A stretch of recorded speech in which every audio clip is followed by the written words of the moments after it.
The top stories tonight in Y News. President Ferdinand Marcos Jr. respects the decision of Vice President Sara Duterte not to serve another cabinet post after she resigned as Secretary of the Department of Education or DepEd.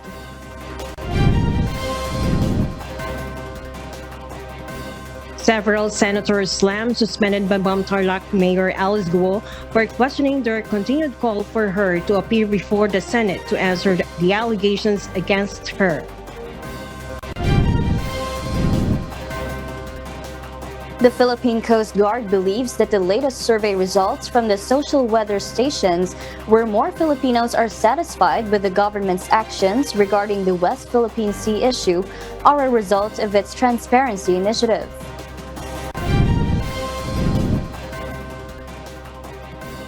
And we will discover why U.S. President Joe Biden, 81, has seriously been considering stepping aside as the Democratic presidential candidate for the 2024 election.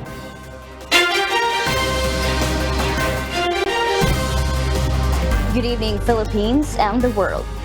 Today is Friday, the 19th of July, 2024. Join us in the next hour as we deliver today's top stories around the Philippines and in other parts of the world. I am Marvi Delphine. We are also seen in 1,935 satellite monitoring centers nationwide and via live streaming worldwide through the UNTV News and Rescue social media channels. I am Kathy Navarro. First in the news. The content of President Ferdinand Marcos Jr.'s speech for his third State of the Nation address has been completed. Meanwhile, PBBM also reacted to Vice President Sara Duterte's decision not to take any position in the cabinet. Nel Maribuhok reports. President Ferdinand Marcos Jr. respects the decision of Vice President Sara Duterte not to serve another cabinet post after she resigned as Secretary of the Department of Education or DepEd. I don't really that's your position. Thank you, sir. The President made the remarks when asked to react to VP Duterte's statement that she will not serve in another cabinet post in the Marcos administration. Meanwhile, PBBM said he is already fine-tuning his speech as he wants to tackle a lot of issues in his third State of the Nation address on Monday, July 22. Pero yung kabuuan nung speech ko tapos na. Fine-tuning na ng mga ginagawa namin. Ayusin namin yan lahat bukas at saka hanggang linggo. Para sa zona sa Lunes. The President stated this on Friday at the sidelines of the distribution of financial assistance to farmers and fisher folks in the province of Apayao. Nel Maribuhok, UNTV News and Rescue. We serve the people, we give glory to God.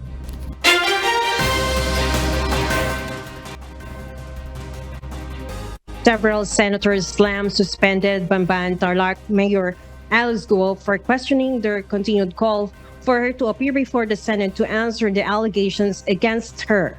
In a Facebook post, Guo said she is deeply concerned why Senators Risa Hontiveros and Sherwin Gatchalian seem fixated on her.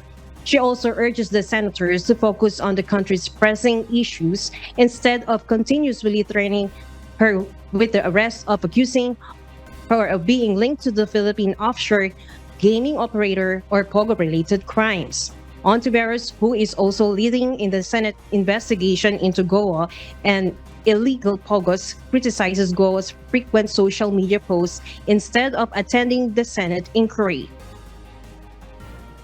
Mayor Alice Guo o Guo Huaping, mas marami pa kayong post sa Facebook kaysa pag-attend sa Senate hearing. So, sadly for you, hindi katumbas ng attendance mo sa Senado ang mayat-maya mong pagso-social media.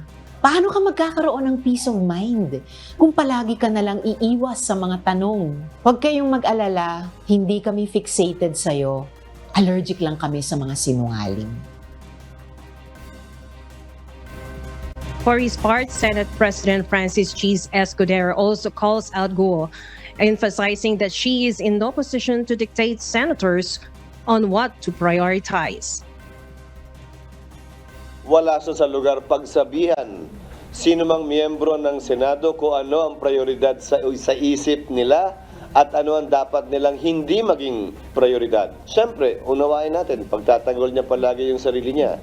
Pero hindi rin niya pwedeng ipersa yung kanyang personal na interes at kaisipan sa interes at kaisipan at pananaw ni numan, higit pa sa sino mang miyembro ng Senado.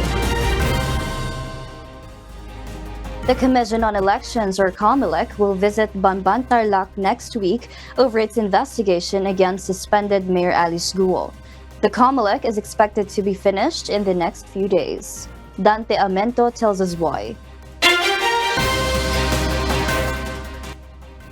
The Commission on Elections, or COMELEC fact-finding team, will examine the fingerprints of suspended Bamban Mayor Alice Guo from the 2022 national elections and 2023 Barangay and Sangguniang Kabataan polls.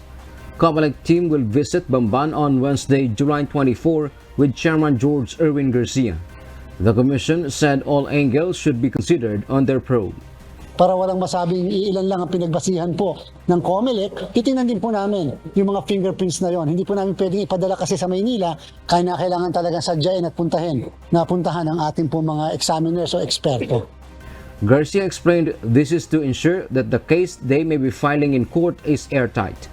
The Commission wants to determine whether Guo had a material misrepresentation or was lying on her Certificate of Candidacy or COC when she declared that she was a Filipino citizen.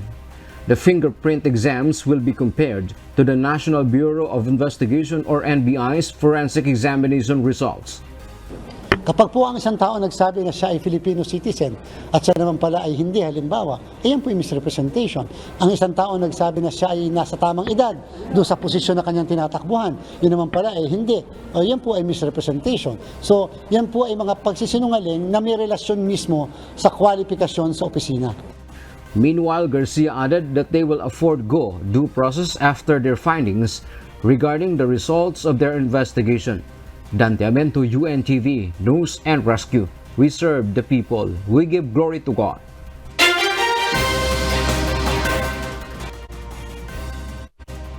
Several medical group plans to file petition to the Supreme Court against the transfer of fund of the Philippine Health Insurance Corporation, or PhilHealth. Asher Cadaban Jr. explains why. Over 60 groups of medical professionals have signed an open letter to express dismay over the transfer of fund of the Philippine Health Insurance Corporation, or PhilHealth. The medical practitioners plan to escalate the matter to Supreme Court, explaining the move is against the provisions in Republic Act 11223 or the Universal Healthcare Law. Kaya't upang ang issue na ito ay ma-resolve, ay minaparapat namin na mag-file ng isang petition sa Supreme Court questioning the legality and the constitutionality ng paglipat o pag-transfer ng pondo ng PhilHealth sa General Fund. They further state that the public should have been consulted before the decision was made. Kulang yung kanilang due diligence. Hindi lang dapat legal ang kinonsulta nila, dapat kinonsulta nila yung may-ari ng pondo. Dapat kinonsulta nila ang taong bayan dahil ang PhilHealth ay pondo ng bayan. The medical workers, however, appealed to President Ferdinand Marcos Jr. to make an immediate decisive action against transfer of excess fund of PhilHealth. Instead, the fund, they say, should be allotted in the improvement of benefits of members. Ang pakiusap po namin, dagdagan na lang po yung benepisyo para mas medyo gumaan naman po ang kahirapan ng mga Pilipino. The groups of medical practitioners plan to file the petition to Supreme Court after the State of the Nation address if no actions were done by the President. Asher Cadapan Jr., UNTV News and Rescue. We serve the people, we give glory to God.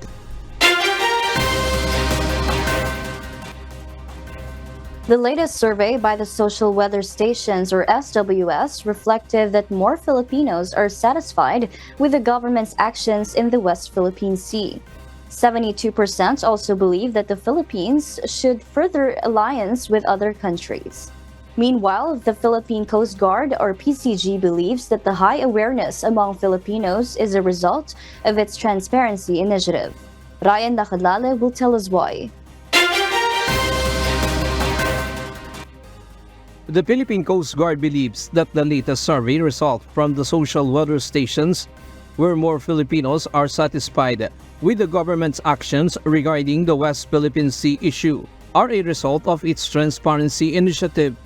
Ang pagtaas ng bilang ng mga kababayan nating Pilipino ng approval nila sa effort ng ating gobyerno is a result of our transparency efforts. The survey conducted from June 23 to July 1 and commissioned by the think tank Strat-based ADR Institute involved 1,500 respondents. It showed that 60% of Filipinos said the government's action on the joint patrol and military exercises with allied countries are sufficient. Moreover, 72% expressed the opinion that the Philippines should seek more alliances with other countries to defend its right in the West Philippine Sea.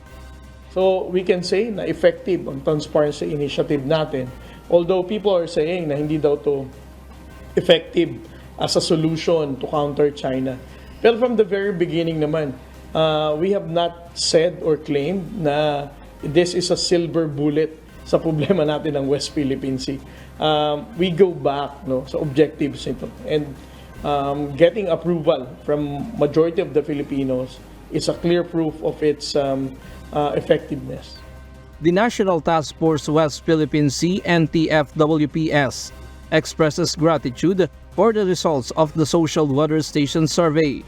In an official statement, the NTF-WPS noted that while not all Filipinos may be aware in the West Philippine Sea issue, an increasing number recognize its importance for the long-term peace, security, and development of our country.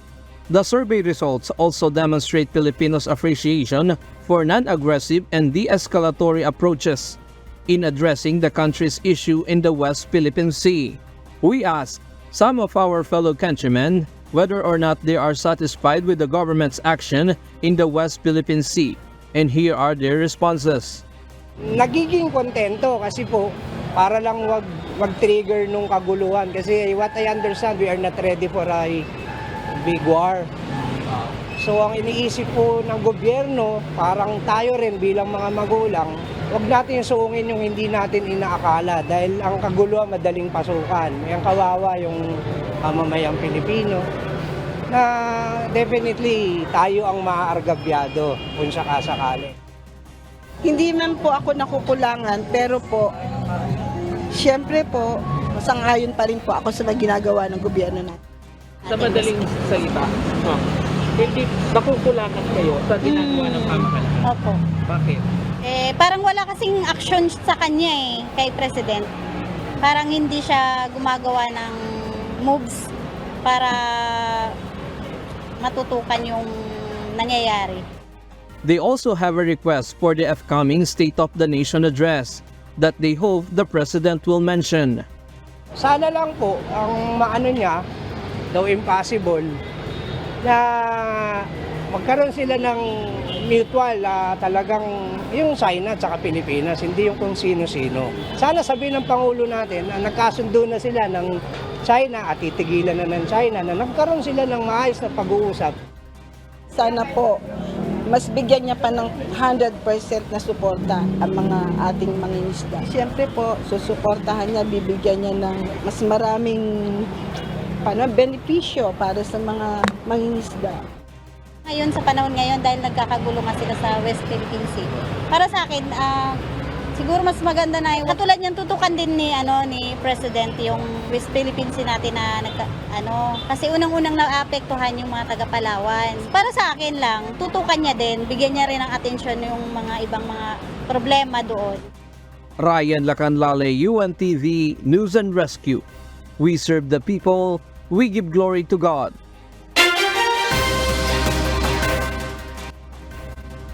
And for the news abroad, United States President Joe Biden has reportedly been contemplating an unprecedented decision on whether to withdraw from the 2024 presidential race or not. RK Liorca will tell us why.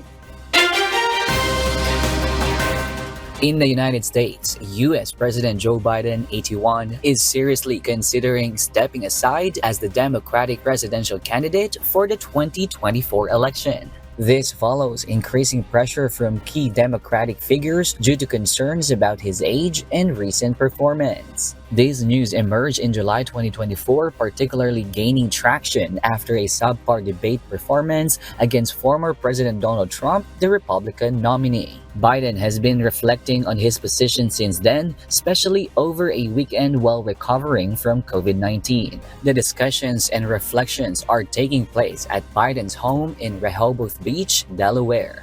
Biden recently concluded a trip to Nevada, a political swing state, and Democratic officials have been voicing their concerns in Washington, D.C. Concerns have been raised about Biden's age and ability to win the upcoming election, especially after his debate performance. Key Democratic figures, including Senate Majority Leader Chuck Schumer and former House Speaker Nancy Pelosi, have suggested that stepping aside might be best for the party and the country. Biden is engaging in serious soul-searching and considering input from trusted allies and polling data. While he has publicly stated his commitment to the race, saying, "I am all in," there are mixed signals from his campaign officials. Some insist he is resolute, while others believe his exit is imminent. RK Liorca, UNTV News and Rescue. We serve the people, we give glory to God. We'll share more global stories with you later. For those watching our live streaming on YouTube, please click the subscribe button on your screen and ring the bell button for notification. You may also follow us on Facebook, Instagram, and TikTok.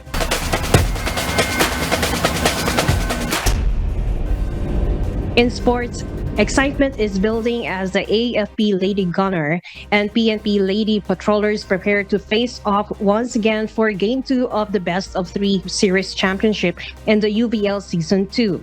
The highly anticipated match will take place this Sunday at the Smart Araneta Coliseum. Support is pouring in from beneficiaries of both the AFP Lady Gunner and PNP Lady Patrollers as they gear up for the upcoming championship round.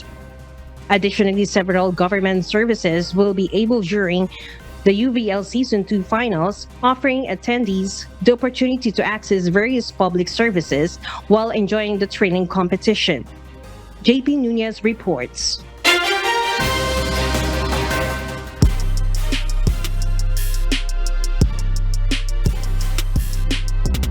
In sports, the highly anticipated rematch between the PNP Lady Patrollers and AFP Lady Gunner is set for Game 2 of the UNTV Volleyball League Season 2 Finals. This comes after a thrilling Game 1 where PNP Lady Patrollers secured a nail-biting victory against the AFP Lady Gunner in the Best of 3 series.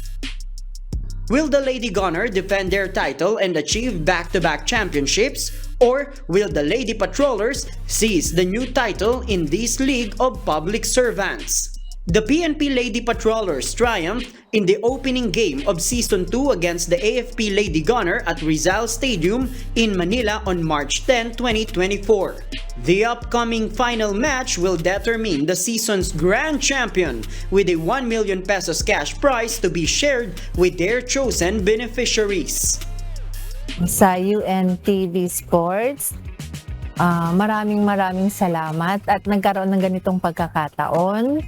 Dahil dito sa Charity Sport League na ito, marami tayong matutulungan.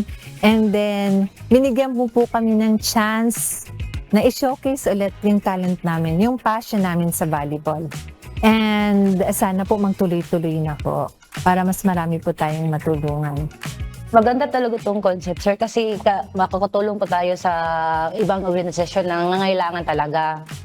Yung marami tayong matutulungan, tapos yung mga tao maging happy din sila. At least kami, may naitutulong kami kahit konti lang yung naibigay namin sa kanila. At least nakatulong kami sa kanila. Then happy talaga kami sa UNTV kasi maganda yung project nila sa mga tao talaga para matutulungan yung mga tao na nangangailangan. Thank you po sa mga tao nagsumusuporta sa PNP, lalo na sa unit namin dito.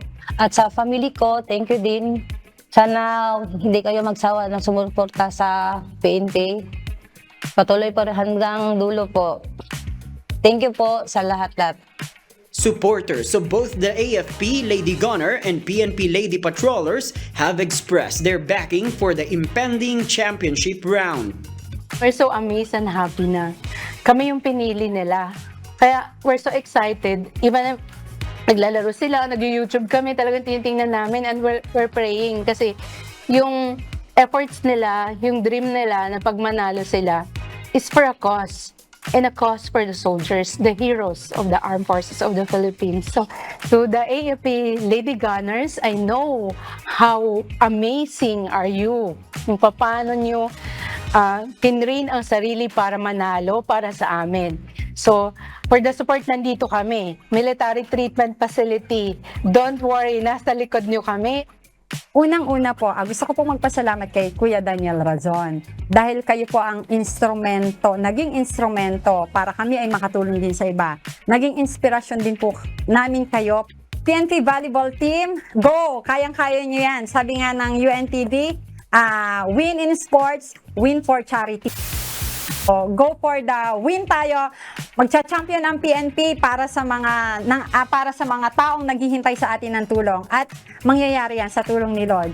Salute po kami sa inyong lahat, PNP Volleyball Team. Mas galingan nyo palalo. In other news, the UNTV Action Center Public Service Booth will be open at the Smart Araneta Coliseum on July 21, 2024, starting at 1 p.m. The Department of Foreign Affairs or DFA will be present for new passport applications and renewals, while the Social Security System or SSS will offer member verification and help desk. The Pag-ibig Fund will also be available for online membership verification and inquiries. An exhibition match featuring various teams will take place at 3 p.m. on Sunday, followed by the much-awaited clash between the Lady Gunner and Lady Patrollers for Game 2 of the UVL Season 2 Championship. Catch all the action live on UNTV News and Rescue and UNTV Sports social media accounts. JP Nunez, UNTV News and Rescue. We serve the people, we give glory to God.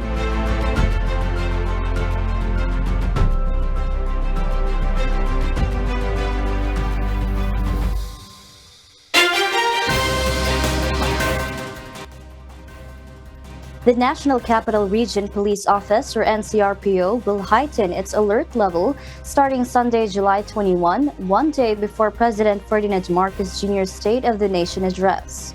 This morning, the Quezon City Police District conducted a send-off ceremony for personnel from various law enforcement agencies who will be deployed for the President's SONA.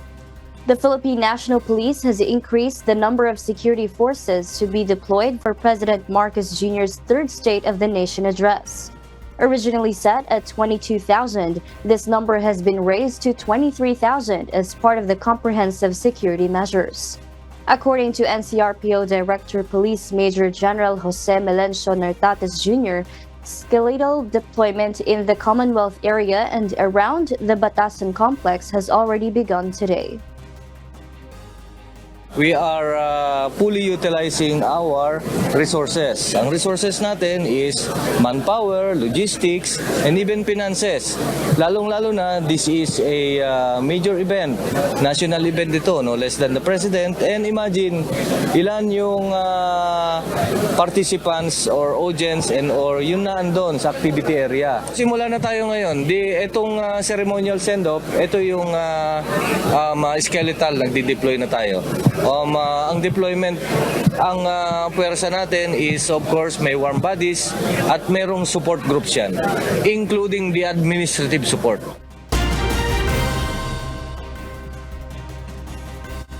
The Navota's navigational gate, which was damaged by a barge last month, is expected to be fully operational once again by August 17 after its repair. JP Nunez will tell us why. The Metropolitan Manila Development Authority or MMDA announced a timeline for the repair of damaged Navota's navigational gate. The MMDA, Department of Public Works and Highways, and local government units of Malabon and Navotas has agreed to hasten its repair. Based on the timeline, the dredging activity on the river, which will start soon, will be completed by August 2. From August 3 to 16, fabrication and installation of the necessary pieces for the repairs are set, and by August 17, it is expected to be fully operational again. Hopefully by August 17, operational na ulit siya.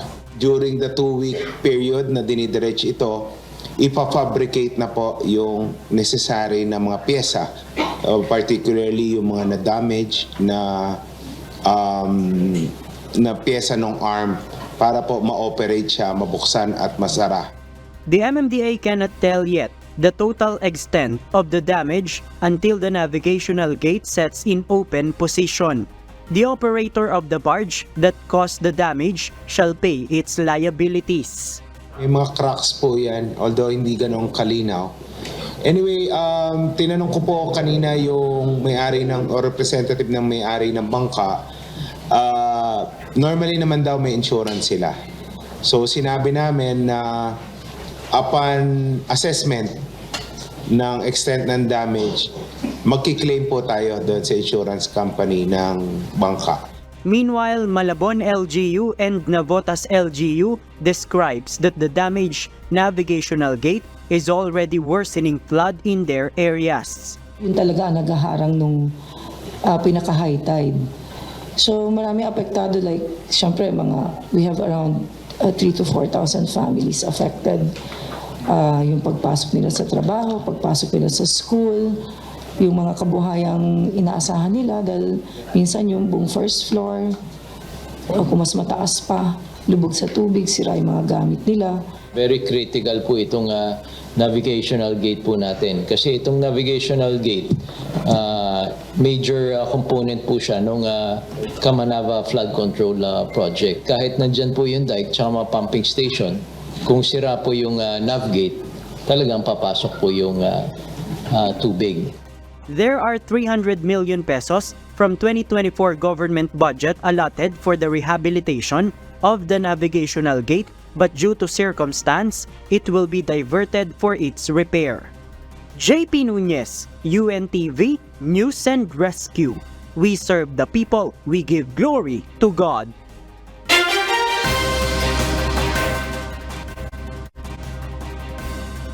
And in other global news,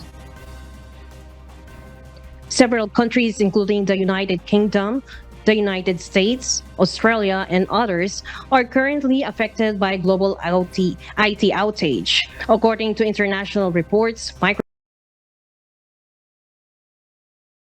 is experiencing an outage thanks to halt operations. Flight and train services have also been disrupted, with several cancellations reported. Additionally, some news channels and telecommunication companies are experiencing interruptions earlier this afternoon. Cebu Pacific issued an advisory about technical issues in their system due to the Microsoft outage. Several banks in the Philippines have also been impacted by this incident. Authorities are currently investigating the situation while efforts to resolve the global IT outage are ongoing.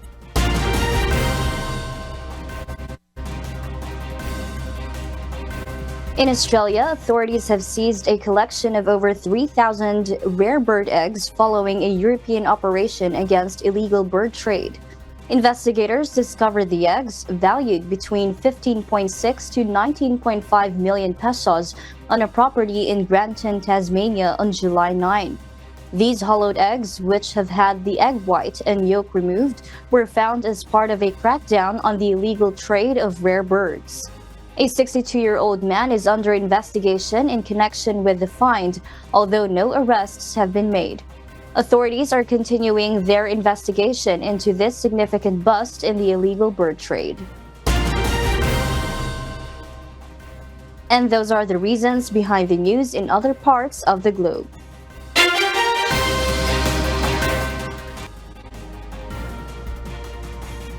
The Grains Retailers Confederation of the Philippines, or GRECON, has stated that the decree in rice prices will be felt in the coming weeks. This is due to the reduction in tariffs on imported rice from other countries. Rosalie Cos will tell us why.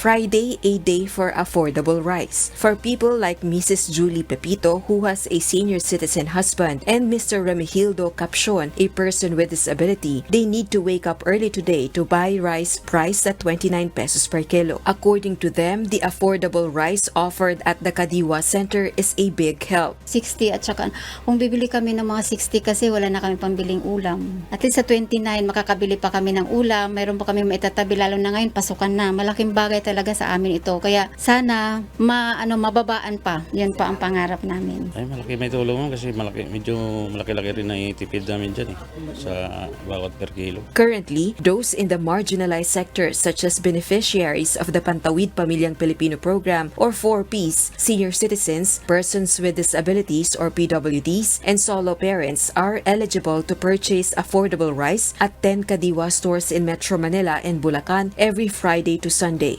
According to the Grains Retailers Confederation of the Philippines or GRECON, in the coming weeks, the decrease in rice prices will start to be felt in the market. This is due to the reduction in tariffs on imported rice from other countries. Na-expect po namin, ma'am, itong week na to, magkakaroon na po tayo ng mga incoming po at sa 15% po yung tariff, ito naman po mga 25% na broken po, yung well milled. Ito po inaasahan po natin makikita sa market po at 45 pesos po per kilo. Meanwhile, the Department of Agriculture plans to extend the trial period for selling rice at 29 pesos per kilogram for another year. According to Agriculture Secretary Francisco Chu Laurel Jr., they aim to gather more data and perspectives to sustain the program. In a statement released by the DA chief, it is stated that they need to understand what else needs to be done to continue selling rice at such a low price. Secretary Laurel mentioned that it would take more than 1 or 2 months to gather data from farmers to rice retailers. The House of Representatives is determined to approve amendments to the Rice Tarification Law or RTL. According to House Deputy Majority Leader and ACT-CIS Party List Representative Erwin Tulfo, this move aims not only to lower rice prices in the market but also to benefit farmers.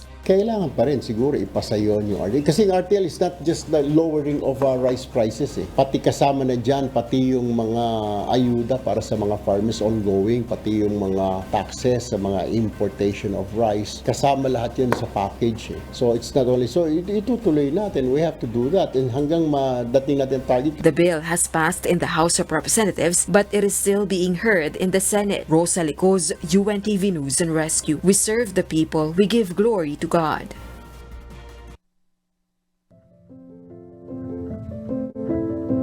Our Kasangbahay. As the world faces these trying times amid the various challenges and uncertainties, we are inviting everyone to join the global prayer for humanity. Good day. I'm Brother Eli Soriano of the members of the Church of God International. I want to invite you to join us in a minute of prayer every day to pray for humanity and the whole world as we go through these perilous times.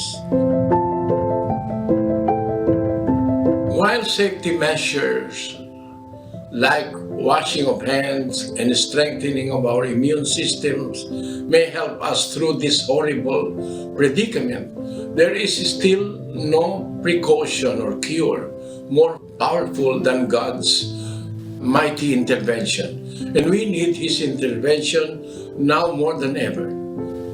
It doesn't matter what religion you are in or what denomination you belong. This is an invitation for all the people around the world who cares for the future of their family, friends, loved ones, and humanity as a whole. Everybody is welcome to pray with us.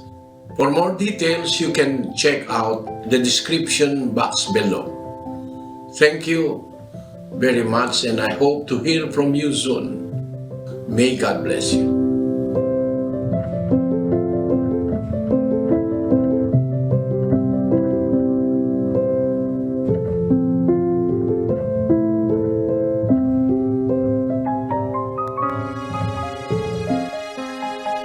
And before we close, we will leave you with a word giving glory to God. From the book of 3 John chapter 1 verse 4, it says, I have no greater joy than to hear that my children walk in truth.